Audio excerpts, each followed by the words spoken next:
Ce message vous est présenté par l'Assemblée chrétienne Le Tabernacle. www.letabernacle.net. Oui, pendant de nombreuses années,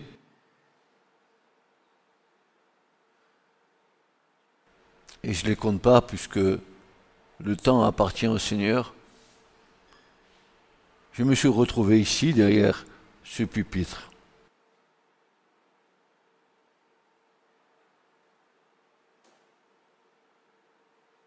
Et un peu comme dit Paul dans les Actes des Apôtres, je vous ai annoncé tout le conseil de Dieu sans rien vous cacher.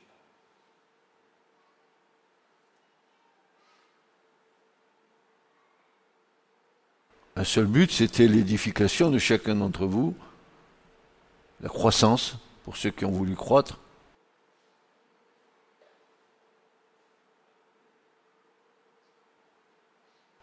Mais cela nécessite, de la part de celui qui porte la parole, une grande abnégation, un grand renoncement, une grande communion avec son Seigneur pour être crédible dans le ciel, pas sur la terre. Ça, sur la terre, c'est pas un problème.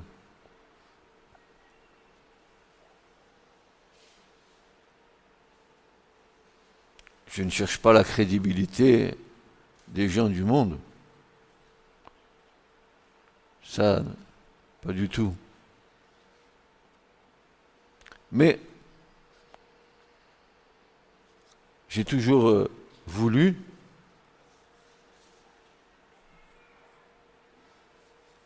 au sein du rassemblement des saints, toujours voulu édifier, encourager, donner le lait spirituel, avec tout que cela comporte comme souffrance.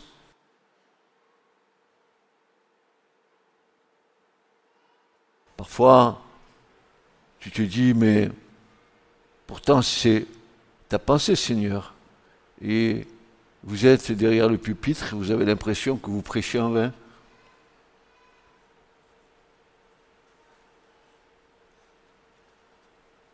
Mais ça, c'est pas grave, il faut faire l'œuvre de Dieu. Il faut que la parole que nous annonçons soit actualisée avec le royaume des cieux.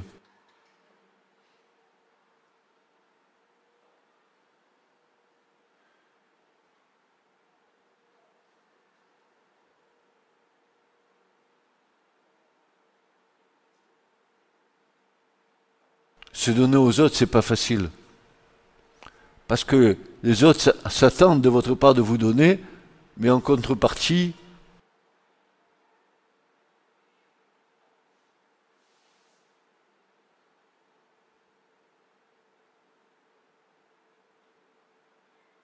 on n'a pas toujours l'espérance qu'on en attend. Mais peu importe, le Christ a fait pareil. Alors on n'est pas meilleur que lui, mais là où il passait, nous passons nous aussi, avec une manière différente, mais voilà. Pour que l'Église naisse,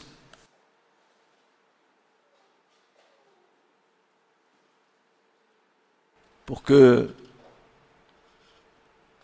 les rachetés de l'Éternel puissent se réunir pour louer, adorer Dieu, pour entendre la parole, il a fallu l'œuvre de la croix et que l'Église naisse.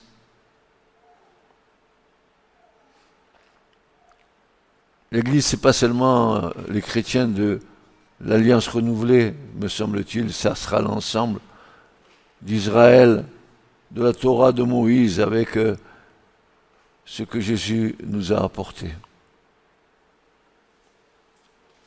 Alors bien sûr, c'est pas facile d'apporter la parole à propos des gens différents, des conversions différentes, des perceptions différentes, des compréhensions différentes. Et comme dit l'Écriture, il faut se faire tout et à tous. Tout ça pour vous dire que si vous n'êtes pas appelé de Dieu, n'essayez pas de faire l'œuvre de Dieu. Vous courez vers un gros échec. Le Seigneur vous laissera faire, vous allez tourner en rond jusqu'à ce que vous soyez découragés. Et ce n'est pas le but. Dans l'Écriture, il y a un passage qui peut nous être très instructif. Même peut-être répondre à certaines questions que nous nous posons aujourd'hui.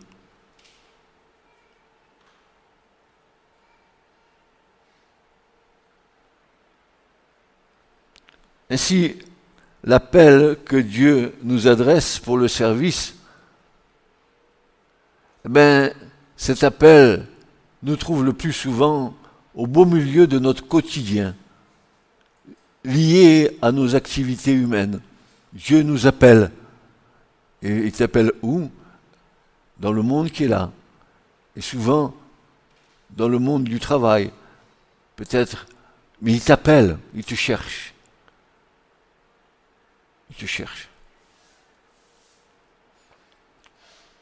Alors, dès que l'appel de Dieu se fait, on le discerne mal. Oh là là, vous allez voir, il y a le temps pour discerner les choses et du temps pour passer de l'appel à l'appel.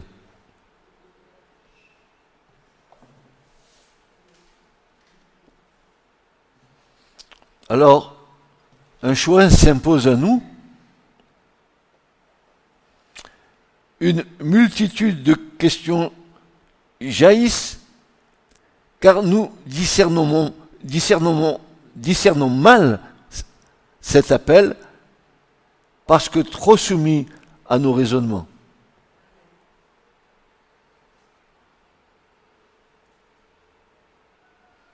Alors peut-être il y a un appel de Dieu et tu commences à te mettre en marche en disant je vais le servir comme ci, comme ça, comme ça, comme l'autre, comme l'autre, comme l'autre. Alors attends, et que si tu es dans cet état d'esprit, je te demande sors vite, ne reste pas comme ça.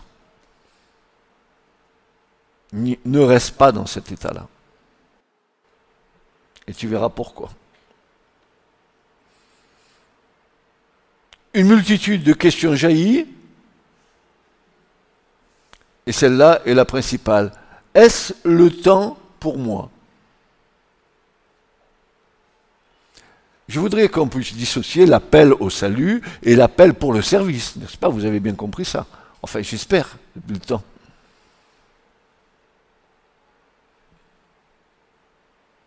Est-ce le temps pour moi?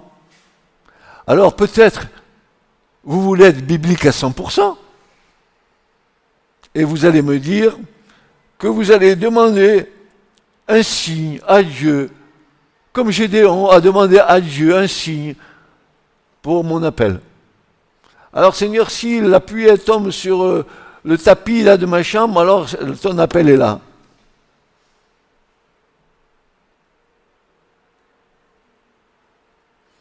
Car suivre Dieu, c'est ne plus maîtriser sa vie. Suivre Dieu, c'est ne plus maîtriser son avenir. Suivre Dieu, c'est dépendre totalement de Dieu. Je ne m'appartiens plus. C'est dur, hein? C'est dur. J'ai une personnalité. Dieu veut me dépersonnaliser pour me repersonnaliser sur le royaume. Quel combat! Parce qu'en gardant ma personnalité, je veux faire l'œuvre de Dieu avec ma personnalité. Si la mienne de personnalité, elle n'est pas transformée par le Seigneur, c'est pas la peine.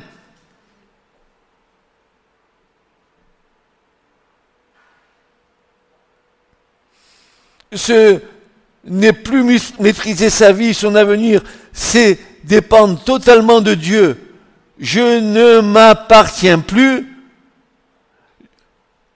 Dur à accepter. Dur à accepter de ne plus s'appartenir à soi-même. Dur à accepter. Nous qui avons été habitués a une telle liberté dans le monde, on croit que c'est pareil avec le Seigneur. Quelle erreur! Mais quelle erreur funeste!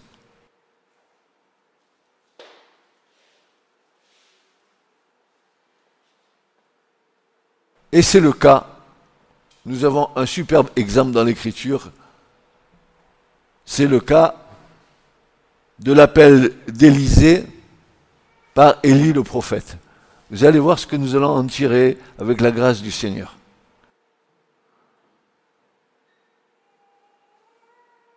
Dans ce message, il est aussi dedans des passages où mon expérience dans le service de Dieu va transparaître parce que je l'ai vécu. Donc j'ai le droit de le dire. Si je ne l'avais pas vécu, je me tais. Mais je ne me glorifie pas moi-même.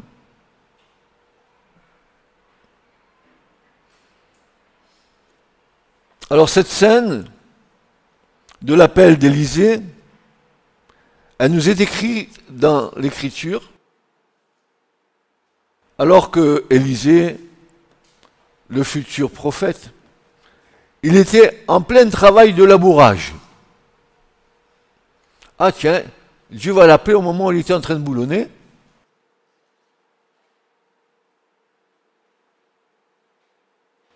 Cela aurait pu être, en somme, une autre activité que celle exercée par Élisée. Peut-être Élisée aurait pu faire un autre métier que ça, mais vous allez voir pourquoi.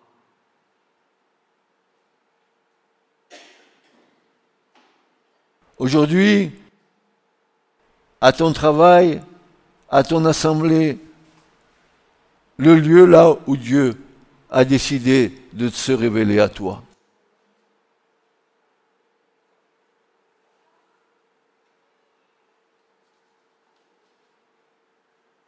C'est un moment très important quand Dieu se révèle à vous.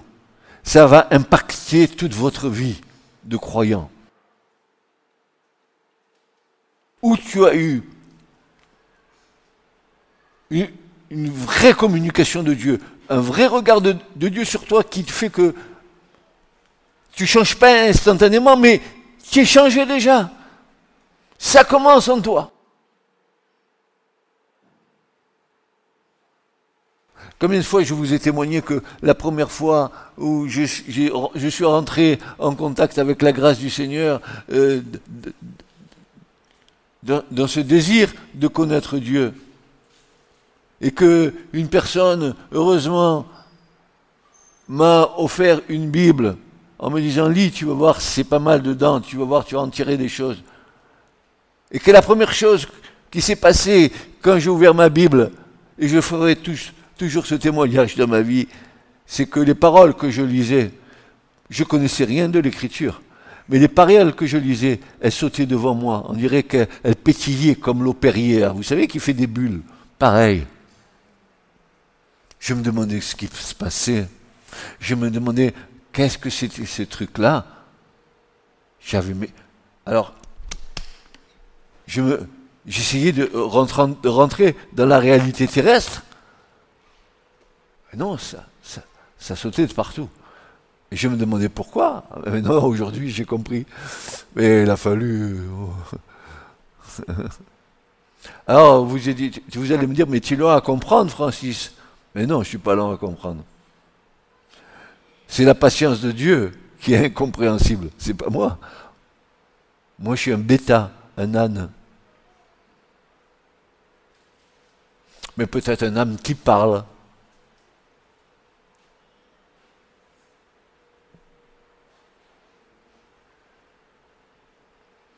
Alors on va essayer de lire ce passage de l'appel d'Élisée. Vous allez voir qu'on va en tirer quelque chose. 1 Roi 19, versets 15 à 21. Je lis le passage. Hein.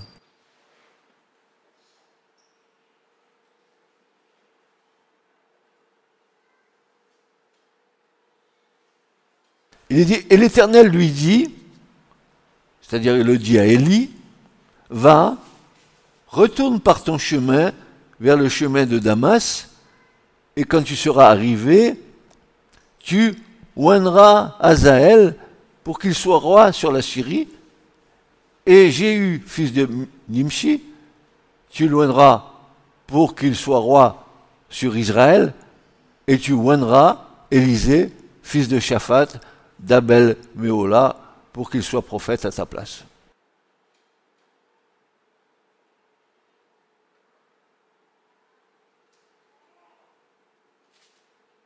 L'onction que nous recevons, si nous avons reçu une onction, c'est le choix de Dieu.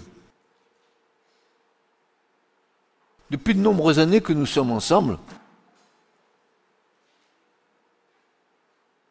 je ne me souviens pas d'avoir oint beaucoup de personnes. Parce que je sais que c'est tellement sérieux. Une seule personne a été ointe ces dernières années, c'est notre frère Géril. Et si cette onction venait de Dieu, ça devrait porter du fruit. Or, ça porte du fruit. Mais Dieu dit, va oint sur cette personne, ou celle-là, parce que c'est le choix de Dieu. Tu ne te oins pas toi-même.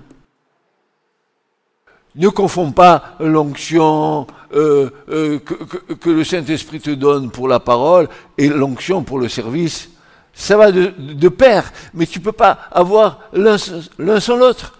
C'est étroitement lié.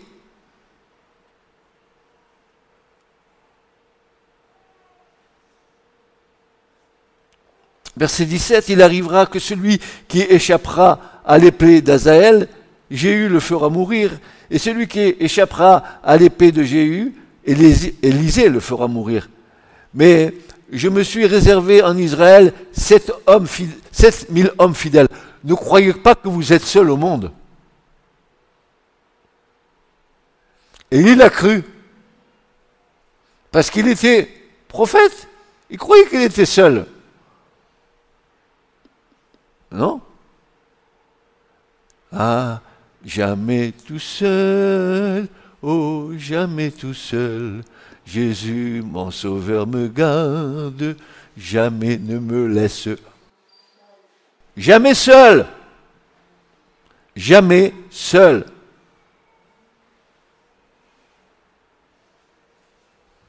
Mais je me suis réservé en Israël 7000 hommes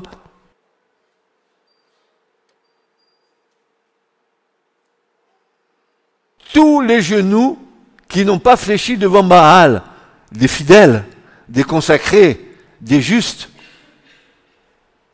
Dieu les a réservés. Et le pauvre Élie croyait qu'il était seul à combattre contre Jézabel et contre tous les prophètes de Baal, etc. Oh Seigneur, tu vois ma misère, je suis seul contre tous. Seul contre tous, mais tu ne tiendrais pas une seule seconde. Si Dieu n'est pas avec toi, qui sera contre toi? Et si Dieu est avec toi, personne ne peut te résister. Et il s'en alla au-delà et trouva Élisée, fils de Shaphat. Il labourait avec 12 paires de bœufs devant lui, et lui était avec le 12e. Une chose incompréhensible, à part que nous soyons instruits par le Seigneur, voici qu'Élie, lui, il passe vers lui et lui jette un manteau. Non, pas une couverture, il n'avait pas froid. Il était en train de labourer, il devait transpirer. Pourquoi il lui jette un manteau? Quelle est la symbolique du manteau? Si tu n'es pas instruit de ces choses, tu vas laisser ça à ton interprétation humaine. Et tu dis, il faut que j'aille à Kiabi chercher un manteau.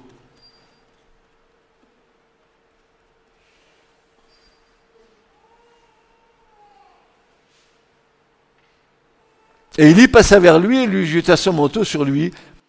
Et regardez, Élisée, punaise, il a vite pigé, vite compris C'est pas tout le temps qu'on comprend vite, c'est parce qu'en général, on est lent à comprendre. Mais là, lui, il a compris. Dieu l'avait préparé à ça. Il abandonna les bœufs. Ah, hop, oh.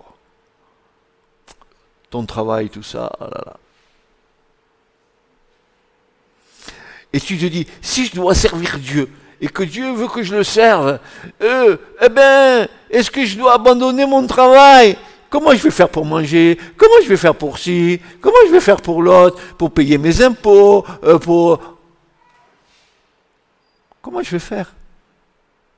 Comment je vais faire? Alors, il y a une bonne nouvelle, et si Dieu t'appelle à quelque chose, ne t'inquiète de rien. Dieu a pourvu à tout. Pourquoi tu te casses la tête? Pourquoi? Il y a une question que les promesses de Dieu, nous devons les saisir par le moyen de la foi. Et la foi, elle ne s'accompagne pas d'assurance humaine. La foi, c'est une folie. C'est une folie. Et elle n'admet pas de doute. Ni la crainte, ni la peur, vous le savez très bien. Alors, Élie passe, il lui jette le manteau. Tu donnes ça à quelqu'un qui n'a jamais lu la Bible. Il dit, qu'est-ce que c'est que ça? Pourquoi il lui jette le manteau? Il a froid, Élisée? Et regardez bien, qu'est-ce que fait Élisée? Il abandonna les bœufs et courut après Élie. Ah, Élisée, il abandonne. Il sait qu'il doit abandonner son travail. Il sait qu'il doit abandonner les choses humaines pour suivre l'autre prophète. Et vous ne croyez pas que Dieu ne l'a pas préparé avant de faire une telle folie? Humainement, c'est une folie. Mais tout est possible à celui qui croit. Nous faisons des schmilblick, nous affondons des projets, nous affondons plein de choses. Mais s'il n'y a pas le sceau de Dieu, ça va s'écrouler comme un château de cartes. Il abandonna les bœufs et il courut. Est-ce que vous courez pas après les hommes d'onction? Comme Élisée l'a fait avec Élie, il a couru après Élie. Il savait que s'il prenait le manteau d'Élie, il allait bénéficier de ce que Élie avait.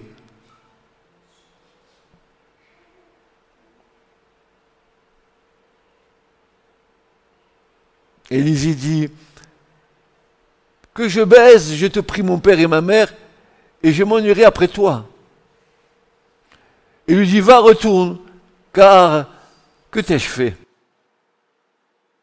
Si quelqu'un veut me suivre, si tu mets la main à la charrue, tu ne regardes pas en arrière. Tu vas tout droit. Non, la foi, c'est pas une valse, un pas en arrière, un pas en avant. Quand je suis bien, je fais un pas en avant, mais dès que je suis mal, deux pas en arrière.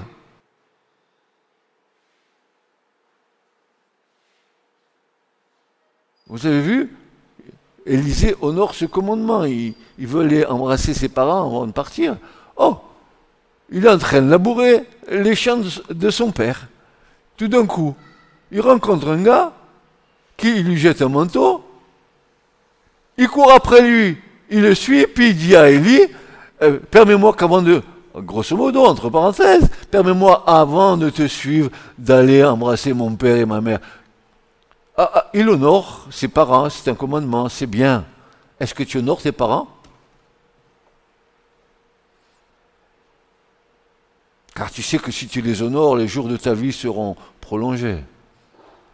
Vous le croyez à ce commandement, vous? Ou quand vous êtes avec vos parents, c'est toujours la dispute, les trucs, les machins.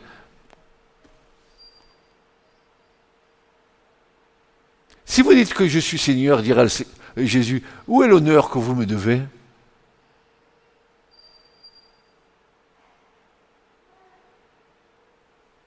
Et Élie va lui dire, va, retourne, car que t'ai-je fait? Et il a l'impression de lui dire, mais qu'est-ce que je t'ai fait? Qu'est-ce que tu as compris de ce que j'ai fait pour toi? Je t'ai jeté un manteau, c'est ça que tu as compris?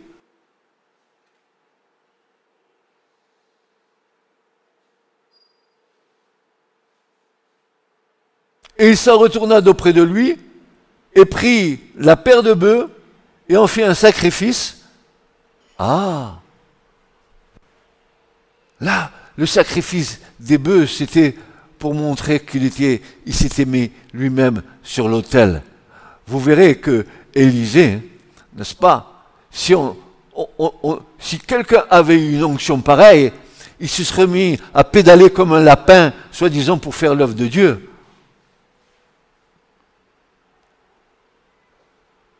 Mais ça n'a pas été le cas. Il y a une leçon à en tirer. Il y a la fable de la fontaine, le lapin et la tortue. Et je cours, et je cours, et je cours.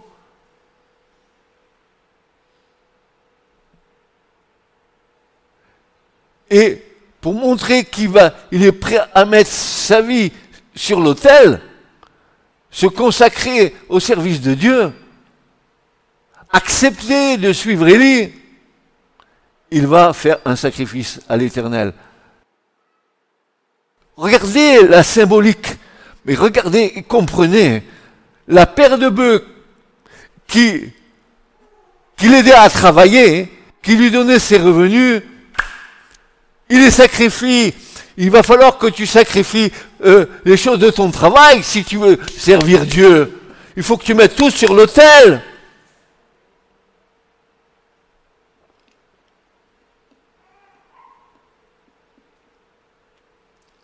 C'est ça la symbolique. Ces instruments de travail, les bœufs, il les offre à Dieu, il les sacrifie. Il les met sur l'autel, son boulot le met sur l'autel. Je vais te suivre, Seigneur. Ah, si j'ai reçu l'appel de Dieu, ah, si je dis que j'ai l'onction de Dieu, alors attention, fais ce que l'Écriture dit que tu dois faire. Ne fais pas ce que toi tu penses faire.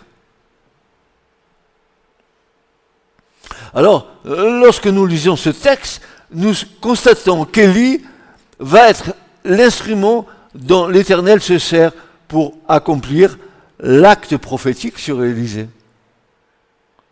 Le contexte nous le dépeint en train de labourer avec un attelage de 12 paires de bœufs. C'est un sacré attelage. Mais aussi un travail ingrat. Élisée a été formé au dur travail de la terre. Travail contraignant. Un travail hypothétique, tu le sais bien pour les vignes. C'est hypothétique s'il n'a pas plu. Adieu le raisin. S'il n'y a fait pas de soleil, adieu, c'est de la piquette. Oui ou non? C'est un travail fatigant, c'est un travail hypothétique.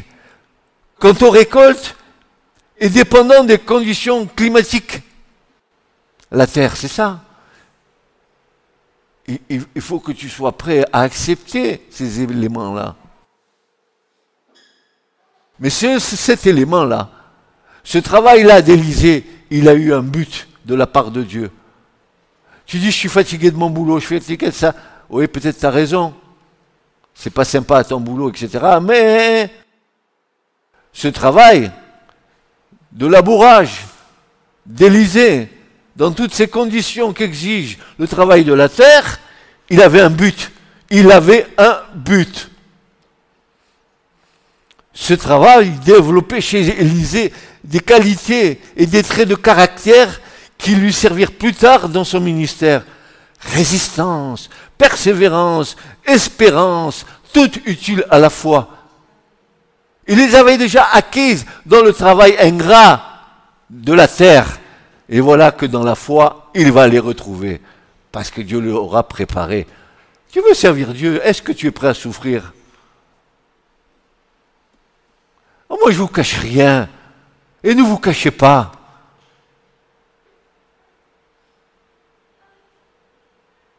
Moi, je vous transmets ce que le Seigneur me donne et mon expérience que j'ai depuis tant et tant d'années. Expérience que le Seigneur a voulu, ce n'est pas la mienne. Je vous dis les choses.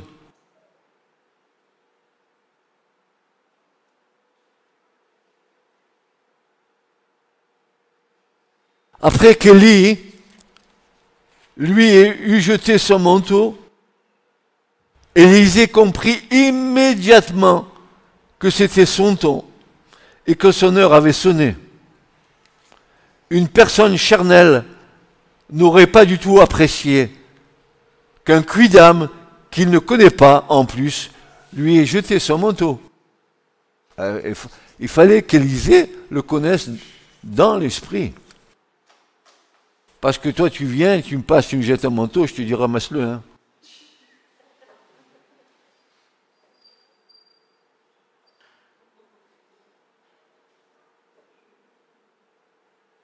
Je ne veux pas m'abaisser pour le ramasser. Je suis âgé déjà.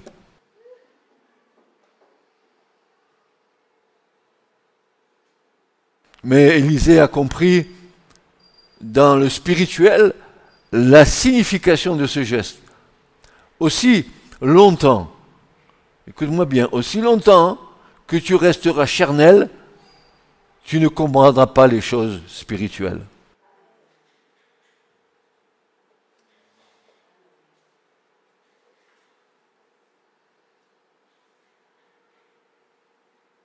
C'est si beau de marcher par l'esprit et dans l'esprit et de saisir la pensée du Seigneur. Ça nécessite une intimité. Là, rentre dans ta chambre, ferme la porte, et là, dans le secret, demande à ton Seigneur. Et le Seigneur verra ta fidélité. Il verra ton amour. Il sera prêt, comme dit l'Écriture, demandez-moi que j'ouvre les écluses des cieux, et vous verrez si ça ne va pas se passer. Demandez-moi. Mais pour lui demander, il faut être dans son intimité. Alors, quelle portée a ce geste? Ce geste d'Élie vis-à-vis d'Élisée, ce manteau qu'Élie jette sur Élisée. Le manteau d'un serviteur de Dieu. Le manteau d'Élie, c'est la couverture divine. Le manteau que Élie va poser sur Élisée, ou va donner à Élisée, il lui transmet la couverture divine. C'est le pouvoir qu'Élisée va recevoir de Dieu. C'est son ministère. Celui qui hérite d'un manteau, d'un serviteur de Dieu, hérite bel et bien de son onction, de ses miracles et de sa puissance, telle qu'Élisée a eu.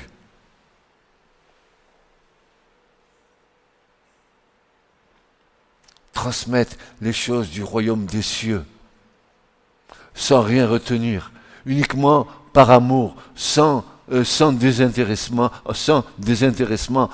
uniquement par amour pour le Seigneur, c'est la plus belle des choses qui puissent t'arriver. Mais maintenant, si tu te réclames de ce que Dieu t'a donné pour te faire valoir, pour te faire mousser, pour dire oh, je suis comme ci ou je suis comme ça, quel échec. Ton échec, il est là-bas en haut, il est noté dans le livre. Punaise, si on avait cette grâce de voir chacun de nos livres s'ouvrir. Blanc vous devenez, blanc je deviens. Moi je me compterai. Ma femme est dit noir, moi je suis pas raciste. Blanc.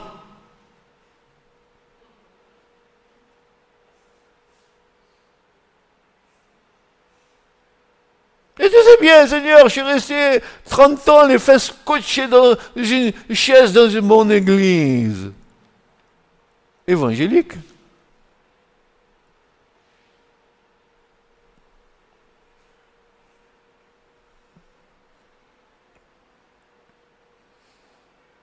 il hérite bel et bien de l'onction du serviteur de Dieu, de ses miracles et de sa puissance.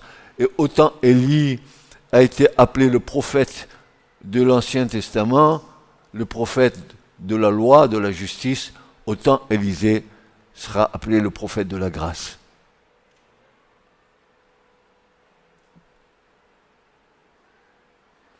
Élisée avait compris que son temps était arrivé.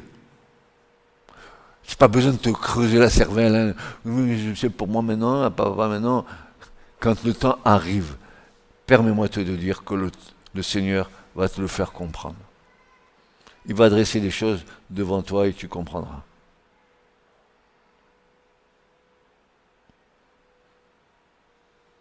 Le manteau de l'œuvre de l'homme de Dieu, le manteau de l'homme de Dieu est plus que ton travail.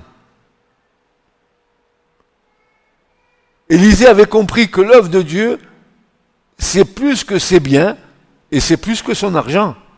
La preuve, il a tout abandonné. Les bœufs, ils sont passés en sacrifice. Et parfois, je me demande, mais si vous n'avez pas l'Esprit de Dieu pour comprendre ça, pour Élisée, même qu'Élie soit un prophète, mais si Élisée n'était pas préparé à ça, jamais il l'aurait accepté. Vous êtes bien d'accord avec moi? Il n'aurait même pas pu interpréter le fait que l'autre lui ait jeté le manteau.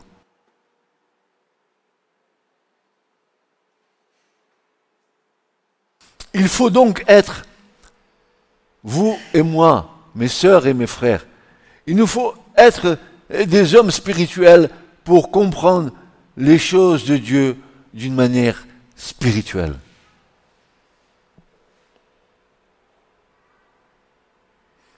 Le manteau que Dieu veut te donner est plus que tout ce que tu possèdes.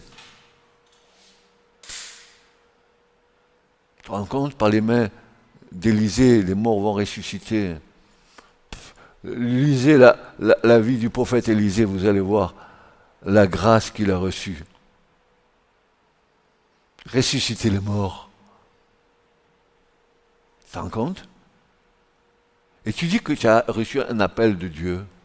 Ok?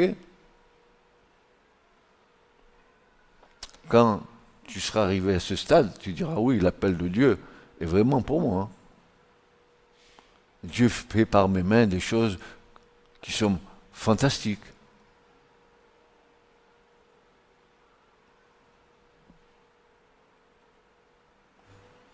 Le manteau que Dieu veut te donner est bien plus que tout ce que tu possèdes.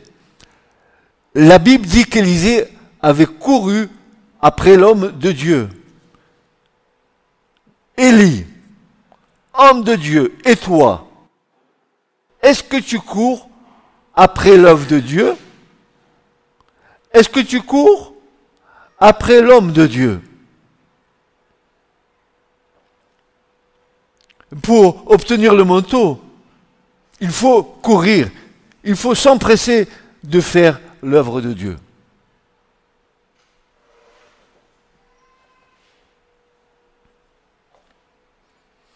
Cependant, plusieurs personnes ont déjà acquis ce manteau, mais ne s'en rendent pas compte, ou du moins, ils n'y attachent aucune importance. Ils font l'œuvre de Dieu avec nonchalance et ne courent peu après l'homme de Dieu. Ils savent, mais c'est limité. Ce message vous a été présenté par l'Assemblée chrétienne Le Tabernacle. www.letabernacle.net